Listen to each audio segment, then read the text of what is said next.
दोस्तों, दुनिया में जहां कहीं भी संसदीय व्यवस्था है, उस संसदीय व्यवस्था में सरकारें जनता के प्रतिनिधियों की जो सभा होती है उसके प्रति जवाबदेह होती है। वहीं से उसे ताकत मिलती है और उसी के प्रति उसकी जवाबदेही होती है। भारत में सरकारें संसद और खासकर संसद में जनता के प्रतिनिधियों की सभा यानी लोकसभा के लिए जिम्मेदार होती है। लेकिन क्या हो जब सरकार के प्रतिनिधि, सरकार चलाने वाले लोग 17-17 दिनों तक संसद से गायब रहे, 17 दिनों तक संसद का सामना करने में उन्हें दिक्कत हो और वो पार्लियामेंट कैंपस में तो आए, अपने कक्ष में जाकर कमरे में तो बैठे, लेकिन जहां से सदन चलता है, जहां से सरकार चलती है, जहां से जवाबदेही तय होती है, उस लोकसभा में ना जाए तो आखिर इस देश में सरकार चल कैसे रही है? ये सवाल अपने आप में सबसे बड़ा सवाल हो जाता है कि जिस लोकसभा के अंदर सरकार की जवाबदेही तय होनी है, वहां सरकार के नंबर 2 मंत्री, प्रधानमंत्री के बाद सबसे ताकतवर नेता अमित शाह आखिर पहुंच क्यों नहीं रहे? लोकसभा में जाने में उन्हें दिक्कत क्या हो रही है? और कहीं जो बात कल से राहुल गांधी कह रहे हैं कि वो सदन का सामना कर ही नहीं सकते, वो सवालों का जवाब दे ही नहीं सकते, क्या वाकई इस वजह से अमित शाह संसद में नहीं जा रहे हैं?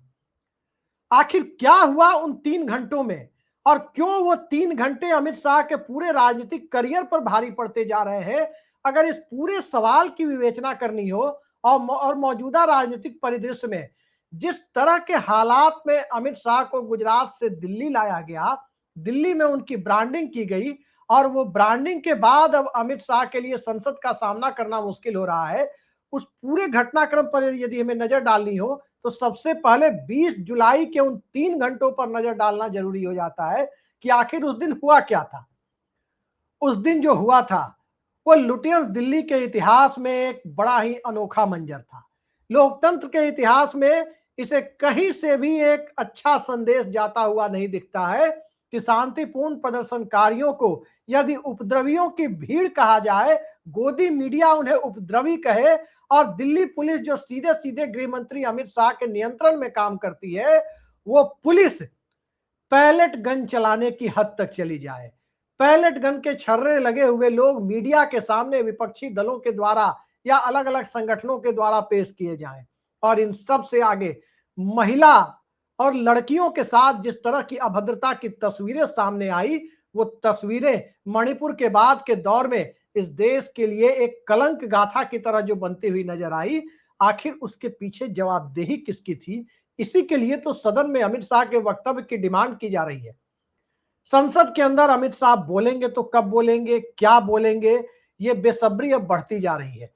खासकर ये बेसब्री उस दौर में बढ़ती जा रही है जिस दौर में संसद का मानसून सत्र ही महज 2 दिन बचा हुआ है, 12 और 13 अगस्त, यानी कल और परसों। परसों इस सत्र का सत्रावसान हो जाएगा और उसके बाद अगर कोई विशेष सत्र बीच में नहीं हुआ तो सीधे सीधे जाड़े के दिनों में, सर्दियों में संसद का सामना करने की स्थिति सरकार को तब आएगी जब विंटर सेशन शुरू हो जाएगा। लेकिन मॉनसून सेशन से विंटर सेशन के बीच क्या इस देश की सियासत इतनी शांत रहने वाली है? दोस्तों, ये जमाना जेनजी का है और हालात जेनजी ने बदले हैं। हालात जब जेनजी ने बदले हैं तो भारतीय जनता पार्टी के अंदर के पावर इक्वेशन को भी इस जेनजी की परिस्थितियों ने प्रभावित किया है। अब हम पत्रकारों को भी जेनजी लुक में टी शर्ट वगैरह में दिखना मजबूरी हो गया है। कभी कभार हमें भी जेनजी लुक में आना पड़ता है पुरानी टी शर्ट के साथ। लेकिन पुरानी टी शर्ट जेनजी की एक पहचान तो हो सकती है, जेनजी का मुकद्दर पुरानी टी शर्ट नहीं हो सकता। वो हम पत्रकारों के लिए भले ही मुकद्दर हो या जो भी हो, लेकिन पुरानी टी शर्ट को जेनजी का मुकद्दर ना समझे, वही इस सरकार के लिए या दुनिया में किसी भी सरकार के लिए एक बेहतर नजीर पेश करने की परिस्थिति है। लेकिन सरकार आज के दौर में क्या कर रही है? 5 किलो राशन वाली व्यवस्था के सहारे जेनजी की आकांक्षाओं को नापने की कोशिश, उसे परखने की कोशिश, और वही परखने की कोशिश में जो चूक हुई जंतर मंतर पर, उसके बाद बीजेपी का पावर इक्वेशन गड़बड़ाता हुआ दिख रहा है। आखिर उन 3 घंटों में जो हुआ उसने कैसे अमित शाह पर लगाम लगा दिया, कैसे अमित शाह की राजनीतिक महत्वाकांक्षाओं को एकदम से जीरो कर दिया? ये स्थिति आज की तारीख में समझने के लिए ज्यादा माकूल परिस्थिति है।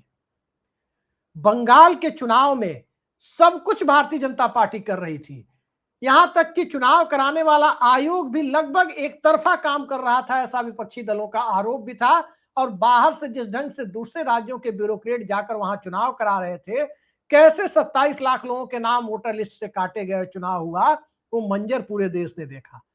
कहीं ना कहीं भारतीय जनता पार्टी की चुनावी स्ट्रेटजी को तय करने में अमित शाह की भूमिका की सराहना की गई।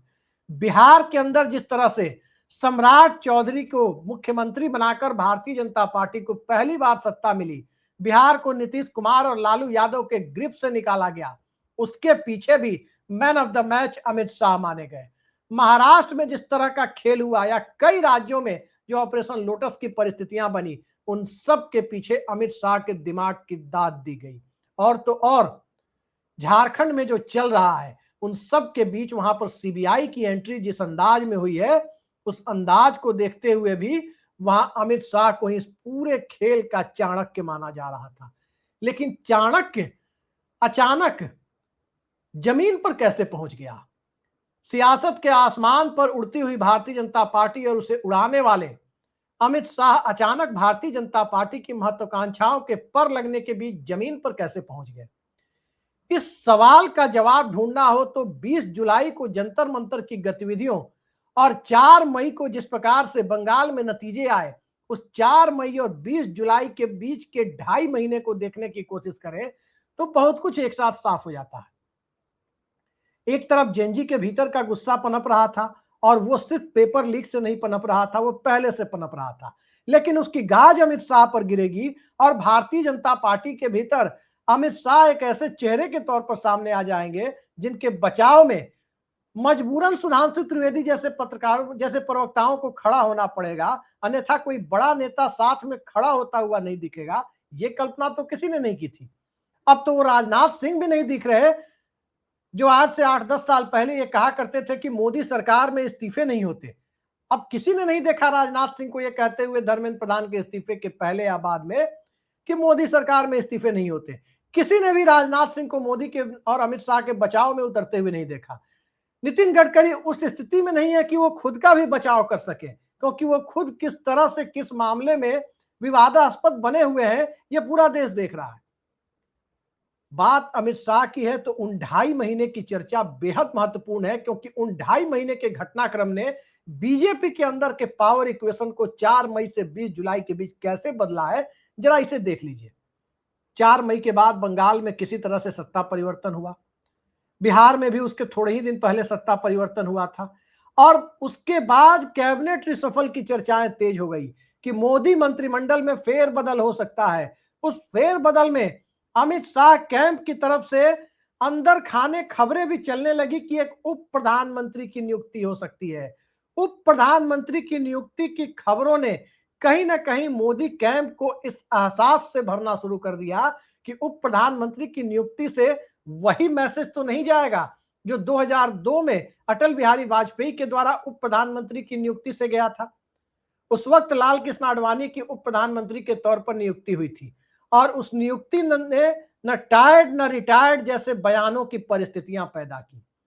और न टायर्ड न रिटायर्ड जैसे बयानों की परिस्थितियां 75 साल पूरे कर चुके नरेंद्र मोदी के सामने आए तो भारतीय जनता पार्टी के अंदर का मंजर कैसा होगा, ये आप आसानी से समझ सकते हैं। और इस मंजर के बीच अगर जेएनजी आंदोलन हो गया, जेएनजी आंदोलन के साथ कॉकरोच जनता पार्टी आ गई, सोशल मीडिया वाली पार्टी, और उसके बाद जंतर मंतर से लेकर देश के तमाम हिस्सों में जिस तरीके से शांतिपूर्ण प्रदर्शन की परिस्थितियां बनने लगी और एक पूरी पीढ़ी के बीच नरेंद्र मोदी और अमित शाह की जो छवि पहले से थी उसके बिल्कुल उलट छवि सामने आने लगी, तो सत्ता का घबराना स्वाभाविक ही था। सत्ता की इस घबराहट के बीच धर्मेंद्र प्रधान के इस्तीफे से लीपापोती की कोशिशें जरूर हुई कि एक विकेट से ही पूरे मैच को बचा लिया जाए। एक विकेट की कुर्बानी देकर ही पूरे मैच को बचाने की जो कवायद थी, उस कवायद को इस देश के जेएनजी ने विफल कर दिया है। उस कवायद को इस देश के बदले हुए मिजाज ने विफल कर दिया है। उस कवायद को ऐसे सारे फुटेज ने मिलकर के विफल कर दिया है जिसमें जेएनजी तो छोड़िए, जेन अल्फा के लड़के और लड़कियां यानी 2012 या उनके बाद जन्मे हुए लोग जंतर मंतर से लेकर अलग अलग जगह पहुंचकर सीधे सीधे 56 इंच वाले नारों और गानों के साथ इस देश की सियासत के नए प्रतीक और प्रतीकों को गढ़ने की प्रक्रिया के अहम हिस्से के तौर पर सामने आने शुरू हो गए। बदलाव के इस दौर में संक्रमण काल वाली राजनीति को आगे बढ़ाने की कोशिश ही भारतीय जनता पार्टी की एकमात्र विफलता है। और चूंकि संक्रमण काल जब भारतीय राजनीति में एक ऐसे दौर में आया जहां कांग्रेस कमजोर पड़ रही थी, दिशाहीन दिख रही थी और दूसरी राजनीतिक ताकतें कांग्रेस के स्पेस को भरने के लिए आगे नहीं आ रही थी, उसका पूरा फायदा 2014 और 2019 में, काफी हद तक 2024 में भारतीय जनता पार्टी को तो मिला। लेकिन उसके बाद की परिस्थितियों ने, जब जनता ने विकल्प को तय करने की परिस्थितियां खुद से पैदा कर दी, यहां तक कि एक सोशल मीडिया प्रयोग जिसका कोई पॉलिटिकल एफिलिएशन तक नहीं है, कोई राजनीतिक दल के तौर पर रजिस्ट्रेशन तक नहीं है, उसकी एक अपील ने पूरे देश के नौजवानों को सड़क पर लाकर खड़ा कर दिया।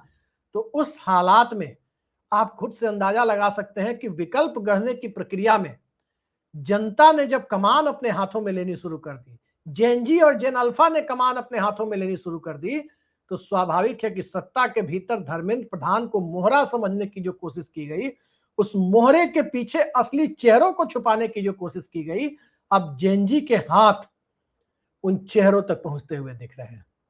और वहीं नरेंद्र मोदी के सामने जो परिस्थितियां हैं कि पार्टी के भीतर से डिप्टी प्राइम मिनिस्टर की नियुक्ति की परिस्थिति और वो मांग, और इन सब के बीच 75 प्लस और मार्गदर्शक मंडल वाली परिस्थिति, और इसके साथ साथ महत्वाकांक्षाओं की टकराहट के दौर में उत्तराधिकार तय करने की परिस्थितियां जब सब एक साथ मिलकर मोदी के सामने आने लगी, तब अमित शाह का विकेट जिस रूप में बचा रहे या जिस रूप में गिर जाए, मोदी की प्राथमिकता सूची से वो बाहर होता चला गया। क्योंकि अब जिस तरह के हालात बने हैं, अमित शाह का वो उपयोग नरेंद्र मोदी के लिए नहीं रहा जो कभी हुआ करता था। चुनाव जीतने में, चाणक्य नीति तय करने में और उनके समर्थकों के द्वारा चौक चौराहों से लेकर नुक्कड़ तक अमित शाह को लेकर एक किस्सा गोई या कथा वाचन करने में कि एक ऐसी छवि है जो चमत्कार कर सकते हैं, उस चमत्कार को जब जेनजी ने नमस्कार करना बंद कर दिया, तो नरेंद्र मोदी भला उसे नमस्कार करते ये कैसे सोचा जा सकता है।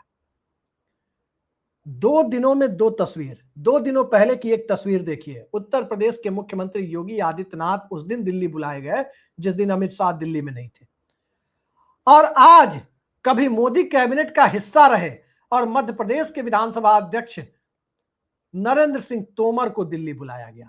इन 2 तस्वीरों के मायने को यदि हम समझने की कोशिश करें तो बहुत सारी चीजें साफ होती है।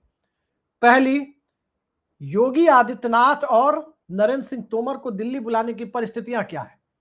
क्या विकेट अगर गिर रहा है तो सिर्फ अमित शाह का ही गिरेगा क्या? जी नहीं। अगर अमित शाह का विकेट गिराने की नौबत नरेंद्र मोदी के सामने आई तो विकेट सिर्फ उन्हीं का नहीं गिरेगा। देवेंद्र फडणवीस को भी बतौर शिक्षा मंत्री दिल्ली लाने की चर्चाएं पहले से गर्म है। नरेंद्र सिंह तोमर और योगी आदित्यनाथ को बुलाने का मकसद क्या है? इस पूरे खेल को अगर समझने की कोशिश करें तो उत्तर प्रदेश में जिस तरह से अखिलेश यादव का पीडीए आगे बढ़ता जा रहा है, लोकसभा चुनाव में भारतीय जनता पार्टी उस पीडीए से मात खा चुकी है, बिहार में नीतीश कुमार से सत्ता छीनी जा चुकी है, उसके बाद की परिस्थितियों में पीडीए और ज्यादा प्रतिक्रियावादी होकर के पीडीए समाज जो अखिलेश यादव जिसे गढ़ कर लाए हैं, वो अगर वोट करता हुआ नजर आए, इसकी आशंका भी भारतीय जनता पार्टी को है। जातीय जनगणना की मांग अपनी जगह है, जेएनजी आंदोलन अपनी जगह है, और इन सब के बीच योगी आदित्यनाथ कुर्सी पर रहे या उनकी जगह नया मुख्यमंत्री लाकर विधानसभा चुनाव कराया जाए, ये सवाल भारतीय जनता पार्टी के सामने अमित शाह की तरह ही यक्ष प्रश्न बनकर सामने आ जाए तो आखिर नरेंद्र मोदी को करना क्या है? दोनों तस्वीरों को फिर से आप देखिए। 2 दिन पहले योगी आदित्यनाथ को बुलाया गया, वो प्रधानमंत्री से मिल रहे हैं, और आज मध्य प्रदेश से नरेंद्र सिंह तोमर मिल रहे हैं। ये दोनों एक ही समुदाय से आते हैं, राजपूत समाज से। योगी आदित्यनाथ को यदि मुख्यमंत्री पद से हटाया जाता है चुनाव के पहले, और वहां पर अगर किसी पिछड़े वर्ग के नेता मसलन पंकज चौधरी या किसी अन्य व्यक्ति को कमान सौंपी जाती है, तो स्वाभाविक तौर पर पीडीए में दरार पड़ेगी, अखिलेश यादव का नैरेटिव ध्वस्त होगा, ये बात तो तय है। लेकिन फिर योगी आदित्यनाथ के स्वजातीय उनके समुदाय के वोटर का क्या होगा? वो भी प्रतिक्रियावादी होकर भाजपा के खिलाफ जा सकते हैं, ये बात तय है। तो कहीं ना कहीं एक काउंटर बैलेंस करने की कोशिश है कि अगर उत्तर प्रदेश में राजपूत समाज के नेता से सत्ता छीन करके पिछड़े वर्ग को दे दी जाए, उनके हाथ से कमान लेकर के ओबीसी वर्ग या किसी पीडीए वर्ग से आने वाले समुदाय को दे दी जाए, तो आखिर राजपूतों का समायोजन क्या कहां किया जाए। जिस वक्त नरेंद्र सिंह तोमर को मोदी कैबिनेट में कृषि मंत्री होने के बावजूद चुनाव लड़ाया जा रहा था मध्य प्रदेश का, तो आम धारणा यही थी कि शिवराज सिंह चौहान की जगह चुनाव के बाद इन्हें मुख्यमंत्री बनाया जा सकता है। लेकिन मुख्यमंत्री उन्हें बनाया नहीं गया। मुख्यमंत्री के तौर पर मोहन यादव सामने आ गए। मोहन यादव के साथ अब कई तरह के विवाद जुड़ चुके हैं। मोहन यादव अखिलेश यादव के रहते हुए उत्तर प्रदेश में वोट बटोरने की के लिए कोई मोहरा साबित नहीं हो सकते। तो ऐसे में मोहन यादव की उपयोगिता क्या है? एक तो मोहन यादव के साथ एक बैगेज चल रहा है उज्जैन और महाकाल की नगरी को लेकर, जो इंडियन एक्सप्रेस ने खबरें चलाई उसके बाद से। दूसरी तरफ भारतीय जनता पार्टी को यह लग रहा है कि कैलाश विजयवर्गीय और मोहन यादव के बीच जो अविश्वास की खाई बन रही है, शिवराज सिंह चौहान भी बहुत खुश नजर नहीं आ रहे। ज्योतिरादित्य सिंधिया भी कहीं ना कहीं मोहन यादव के समर्थन और विरोध को लेकर खुल करके सामने नहीं आ रहे। उस परिस्थिति में क्यों ना एक तरफ अमित शाह का विकेट गिर रहा है, तो या तो उसे ऑटोमेटिक तरीके से विकेट को गिरने दिया जाए, और दूसरी तरफ अमित शाह के जो स्वाभाविक प्रतिद्वंदी माने जाते हैं, उन्हें अमित शाह को खुश करने के लिए ही सही देवेंद्र फडणवीस और योगी आदित्यनाथ के विकेट की कुर्बानी ले ली जाए। यह बीजेपी के अंदर का असली खेल नजर आ रहा है कि विकेट गिरेगा तो एक नहीं गिरेगा, हैट्रिक बन सकती है। यानी अमित शाह के कद को कम किया जाना या हो जाना, क्योंकि जेएनजी तो मानने वाला है नहीं, राहुल गांधी मानने वाले हैं नहीं, और राहुल गांधी माने ना माने उससे कोई फर्क नहीं पड़ता। लेकिन जेएनजी के साथ जब राहुल गांधी खड़े हुए हैं, तो इस परिस्थिति में जेएनजी स्वाभाविक है कि राहुल गांधी की सुनेगा। जब भ्रष्टाचार के मुद्दे पर अन्ना हजारे ने आंदोलन चलाया, अरविंद केजरीवाल ने आंदोलन चलाया, उस वक्त भारतीय जनता पार्टी न्यूट्रल थी, कम से कम पर्दे के सामने से न्यूट्रल थी। लेकिन जैसे जैसे लोकसभा चुनाव करीब आया, भारतीय जनता पार्टी उस कांग्रेस विरोध की बहती गंगा में हाथ धोने के लिए सबसे मजबूती से सामने आई। स्वाभाविक है कि कांग्रेस के विरोध में जो हवा चल रही थी, उसकी स्वाभाविक लाभार्थी बनकर भारतीय जनता पार्टी ने चुनाव में फायदा उठाया। आज वही काम राहुल गांधी कर रहे हैं। लिहाजा जेएनजी को राहुल गांधी के साथ खड़े होने में कोई दिक्कत दिखाई नहीं दे रही है। उनका पहनावा, टी शर्ट, वो भी जेएनजी का पहनावा है। अब स्वाभाविक है कि वो टी शर्ट पहन के मोदी और अमित शाह तो सामने आ नहीं सकते जनता के बीच। वो सफेद कुर्ते और सफेद कपड़े में ही सामने आ सकते हैं। अब सवाल ये उठता है कि सफेद कुर्ता और सफेद टी शर्ट के बीच जेएनजी के सामने जब परिस्थितियां मुद्दा आधारित हो जाए, तो अमित शाह के विकेट को लेकर बहुत ज्यादा चिंता दिल्ली में ना हो। तो इतना तो जरूर है कि उत्तर प्रदेश के चुनावी विकेट को लेकर भारतीय जनता पार्टी में चिंता है। उत्तर प्रदेश में एक बात तो तय मानिए कि भारतीय जनता पार्टी के लिए चुनाव में स्पेस तभी बचता है जब पीडीए समाज के वोटर में विभाजन हो जाए। जब अगड़ा बनाम पिछड़ा की लाइन खिंचती हुई दिखेगी तो भारतीय जनता पार्टी को नुकसान है। लेकिन योगी आदित्यनाथ को यदि पद से हटाया जाए और उनके समुदाय के लोग प्रतिक्रियावादी हो जाएं, तब भी भाजपा को कोई फायदा नहीं मिल रहा है। तो नरेंद्र सिंह तोमर की जो आज की मुलाकात है, उसे इसी आईने में देखना चाहिए कि योगी आदित्यनाथ के तत्काल बाद नरेंद्र सिंह तोमर को बुलाकर मिलने की क्या जरूरत पड़ी। और अमित शाह जब घिरे हुए हैं, संसद में नहीं आ रहे हैं, नरेंद्र मोदी के लिए अब वो सरकार बचाने गिराने से ज्यादा खुद मोदी की मुसीबत दूर करने वाले अमित शाह जब खुद ही अपने आप मुसीबत में घिरते हुए नजर आ रहे हैं, तो ऐसी परिस्थिति में भारतीय जनता पार्टी का पावर इक्वेशन कहीं ना कहीं बदलता हुआ नजर आ रहा है। और जब पावर इक्वेशन बदलता हुआ नजर आता है, हर दौर में यह हुआ है, उस वक्त सत्ता के शीर्ष पर बैठा हुआ व्यक्ति सिर्फ और सिर्फ अपनी कुर्सी के बारे में सोचता है। कौन आया, किसका विकेट गिरा, किसका नहीं गिरा, कोई फर्क उसे नहीं पड़ता। शरद पवार को प्रधानमंत्री की रेस में 1991 में मात देने के लिए अर्जुन सिंह ने नरसिम्हा राव से हाथ मिला लिया था, और जब अर्जुन सिंह नरसिम्हा राव की जरूरत नहीं रहे तो नौबत ये आ गई कि अर्जुन सिंह को पार्टी तक छोड़नी पड़ी, अपनी अलग कांग्रेस बनानी पड़ी थी। यही सियासत है। जब तक जिस व्यक्ति का इस्तेमाल है सियासत में, उसी तरह से उसका इस्तेमाल होता है। अमित शाह जब तक रिजल्ट दे रहे थे, बीजेपी के लिए प्रोडक्टिव थे, तब तक भारतीय जनता पार्टी और नरेंद्र मोदी के लिए वो ब्लू आइड बॉय थे, आंखों के तारे हुआ करते थे। आज की तारीख में अमित शाह के साथ अगर नरेंद्र मोदी की फुटेज अगर इस देश में दिखनी शुरू हो जाए, एक रैली में अगर दोनों एक साथ नजर आने शुरू हो जाए, दोनों भागीदारी करते हुए नजर आने लगे, तो जेनजी की मनस्थिति किस तरह से बन रही है इसका एहसास बीजेपी को है। इंस्टाग्राम पे प्रधानमंत्री के द्वारा आकर के खुद से ये कह देना, फ्रेंड्स, भाइयों बहनों, इस तरह की बातें कह देने से इस देश का जेनजी मान जाएगा, भूल जाइए। जेनजी को मैंने कल भी आपसे कहा था कि ना नरेंद्र मोदी से मतलब है, ना अमित शाह से मतलब है, ना राहुल गांधी से मतलब है, उसे अपने मुद्दों से मतलब है। अब चूंकि मुद्दों के दौर में व्यक्ति के तौर पर सत्ता में बैठे हुए लोग ही अक्सर सियासत में सामने आते हैं और उन्हें ही असली दोषारोपण उनके सर पर ही होता है, हर दौर में होता है। तो यही दौर तो आज की तारीख में मोदी और अमित शाह के लिए है। और इस दौर से निकलने की कोशिश में बीजेपी का चुनावी हिंदुत्व और मंदिर वाला मुद्दा भी काम नहीं कर रहा, क्योंकि मंदिर से अलग ही चढ़ावा चोरी की खबरें आ रही है। कौन पैसा लेकर चंपत हो गया, कहां चला गया, इसको लेकर अभी जांच चल रही है। और इन सब हालात के बीच जब रोजगार की स्थिति विकट हो, देश के अंदर व्हाइट कॉलर जॉब की कमी सरकारी सेक्टर से लेकर प्राइवेट सेक्टर तक होने लगे, 5 किलो राशन वाली व्यवस्था और लाभार्थी चेतना की मियाद जब अपना असर खोती हुई नजर आने लगे, तो उस स्थिति में होता क्या है? उस स्थिति में वही होता है जो आज होते हुए दिख रहा है।